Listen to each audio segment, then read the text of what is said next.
Good afternoon to everyone. Today is May 6 by the grace of God. So again we are live and now is 3:17. Okay. So let us pray. Heavenly Father, thank you for another day that you have given us, the life that only you can give. Father God, thank you for everything. If we can just only remind ourselves every day that if we have you in our lives, we have peace, happiness, contentment that we are longing for a long time. You alone is the answer why there is broken family, broken relationship, misunderstanding, corruption in this world. Father God, forgive us from our wickedness, from our transgressions, from all the evil works that we are doing in this world. Have mercy on us. We want to break free from these things. Come into our lives. Save us, Father. Save us, Father. Father God, some of us are in the bondage of sickness. Please heal us. You alone is our great healer. Thanking you in the short meditation of your word and some stories that by your grace will open the eyes and hearts of people to always seek your face and walk in the path going to the paradise that you have promised. In Jesus' mighty name, amen. Glory to God. And again, thank you for all the people who supporting. We will greet happy birthday. Where's that?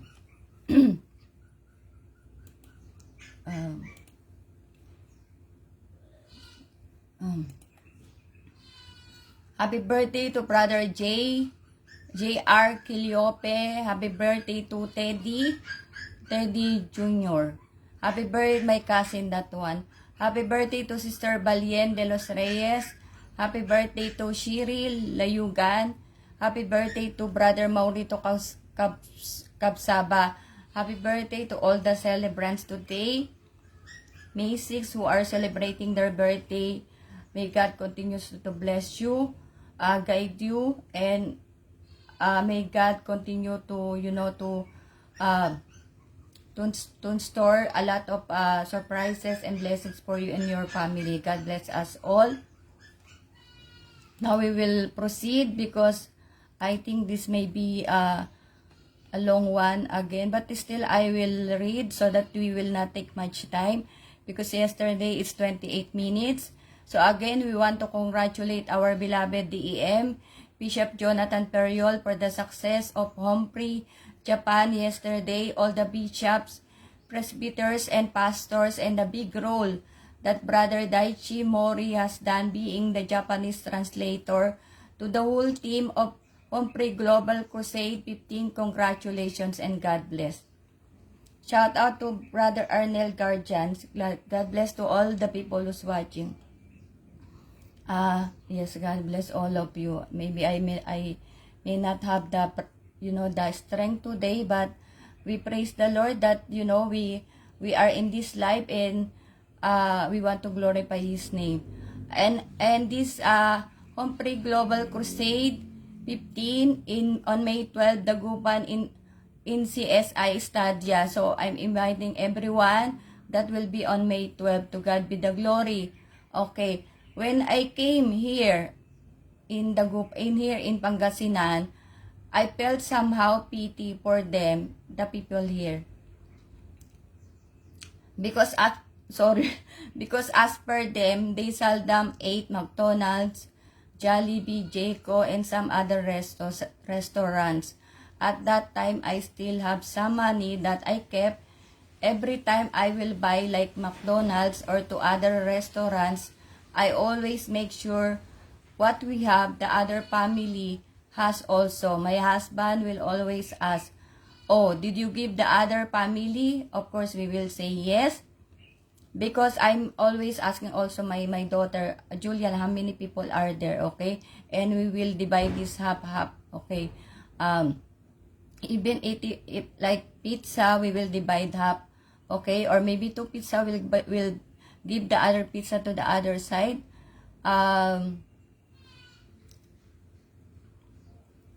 God knows all our situations. God will always have the instrument to use so that the status of our life will change. God knows our strength and abilities. We just have to use it for good. Glory to God. And one thing we must possess is we must be grateful in everything coming to our lives. God will give us what we need, not what we want. In Psalm 9:1, it says here, I will give thanks to you, Lord, with all my heart. I will tell all of your wonderful deeds. In Tagalog, I took also awit, I think 9:1-2, 1-2, I guess. I think I have mistake there, so sorry. Pupurihin kita, Yahweh, ng buong puso ko, mga kahangahangang ginawa mo'y ipahahayag ko. Dahil sa iyo ako ay aawit na may kagalakan. Pupurihin kita, O Diyos, na kataas-taasan. Glory to God. Sorry, because I have hard, it's very hard to speak again. I don't have medicine, any maintenance at all. Only water I'm taking. Where is this? Here. Let us all remember that God sees everything. You do good, God sees that one. Do not worry, God sees. Okay, you do bad, be worried, even you kept that secret for decades. God will do everything to reveal that secret. For everyone, especially the young people, do not think of entering in a situation that you know you are not ready.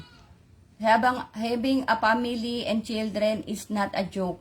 Our family or our parents may not be always be there to catch saluhin. That's one I took, sorry saluhin our responsibilities, to catch our responsibilities. Some people may be support, but it is not right to throw all the responsibilities to them. The remittance we sent, supposed to be for Julian, my daughter, was used for some other things.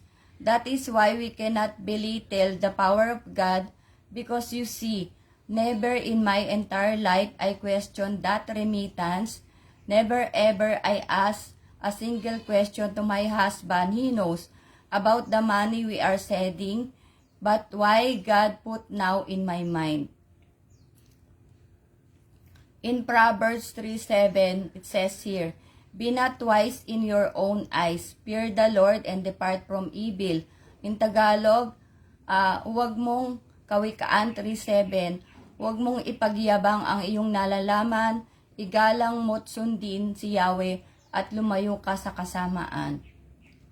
I also took Proverbs 9:10 because it's good, always I'm using this one.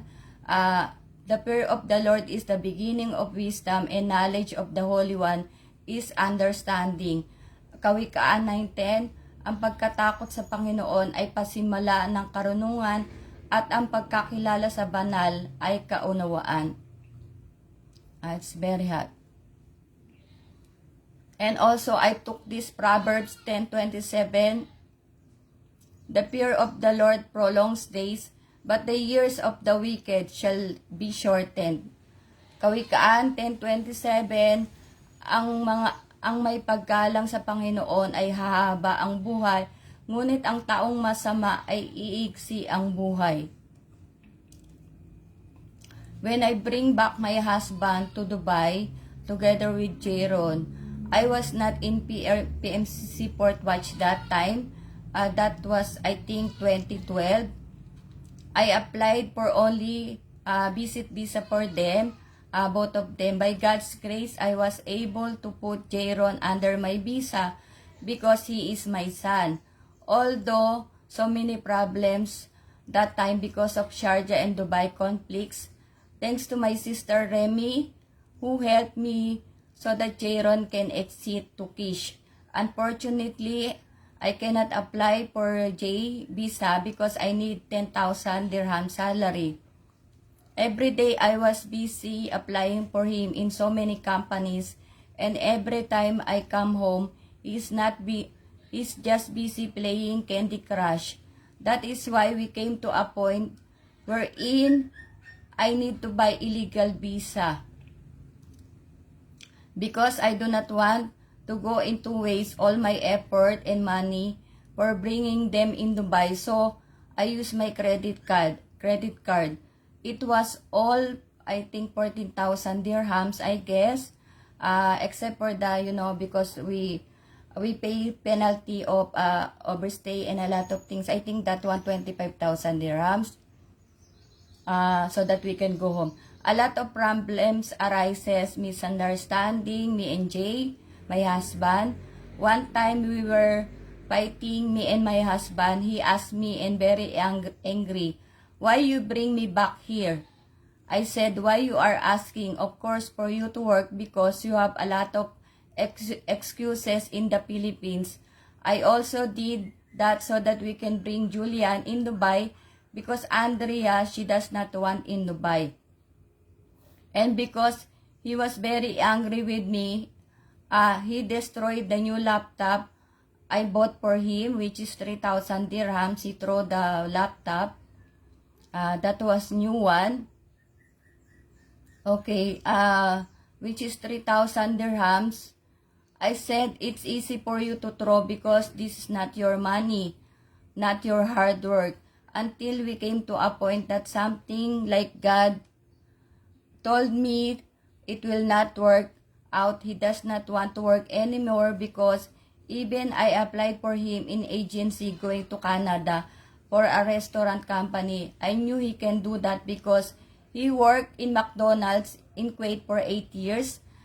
Started being a staff and he became one of the managers. To God be the glory.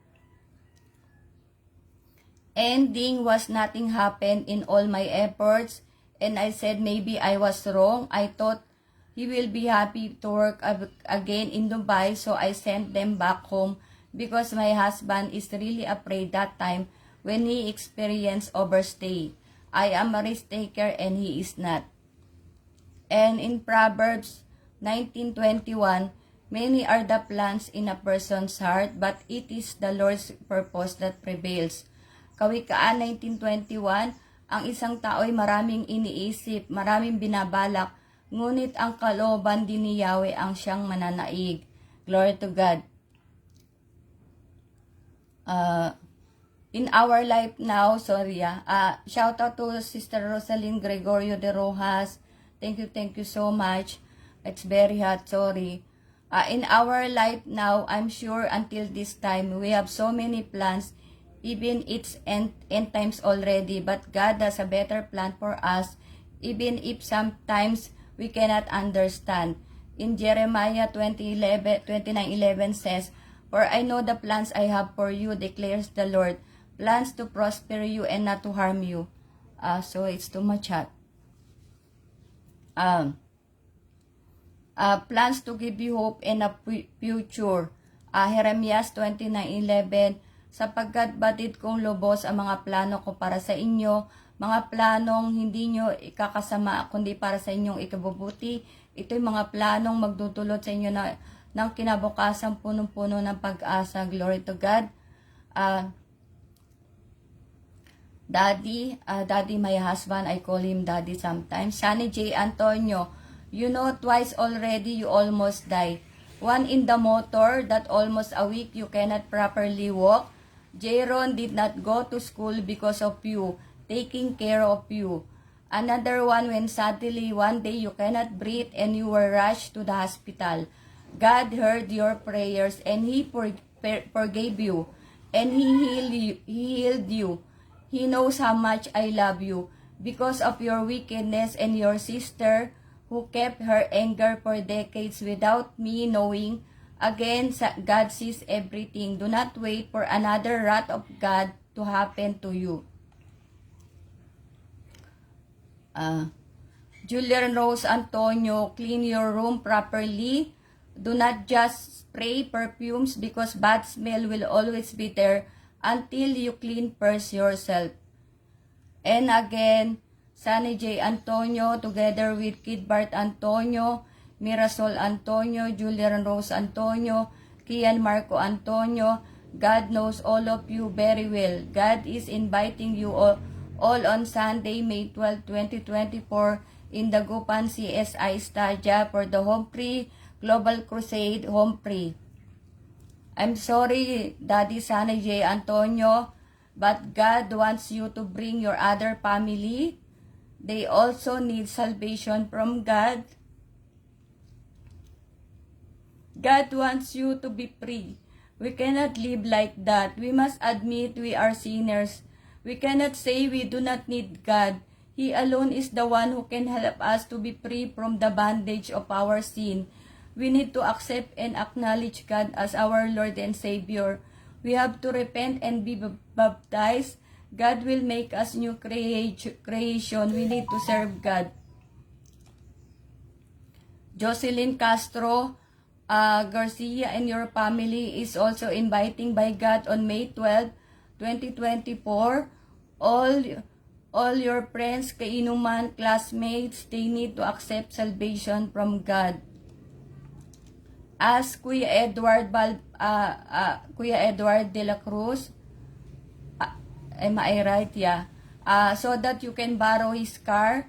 He will be more blessed because his car will be used in God's divine work. Again, do not throw away your anger to Jaron. God sees everything. Glory to God. The titles of our lot in San Pedro Laguna is still missing and not yet given. To whom all those titles are handling, you should be afraid of God's wrath. Whoever you are, God knows you. Refrain from doing evil. Do not steal what is not yours. You will see what God will do to you or to your family.